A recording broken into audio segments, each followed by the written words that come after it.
difaaca reer England iyo weliba kooxda kubadda cagta Liverpool Alexander Arnold ayaa ka hadlay xaaladda haatan ay ku sugan tahay kooxdiisa Reds kadib guushii ay ka gaareen kooxda Brighton kulankii horyaalka dalka Ingiriiska ee Premier League. Kooxda kubadda cagta ee Liverpool ayaa dib ugu soo laabatay wadada guulaha kadib markii ay gool waxba kaga badiyeen kooxda Brighton and Hove Albion kulankoodii 22aad horyaalka dalka Ingiriiska ee Premier League xilli ciyaareedkan. Reds ayaana kala soo kulantay laba guul daro oo xiriir ah kooxaha Man City iyo Wolverhampton Wanderers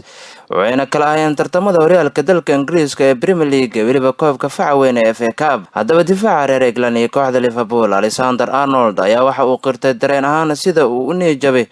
isaga weliba saaxiibadiisa kadib guuldaradii Man City wuxuuna yiri waxaan dareemaynaa niyadjab kulamada barbaro ama guuldaro aan la kulanno muhiimadeena xilli kasta waa guul si walba xaaladdu ha noqoto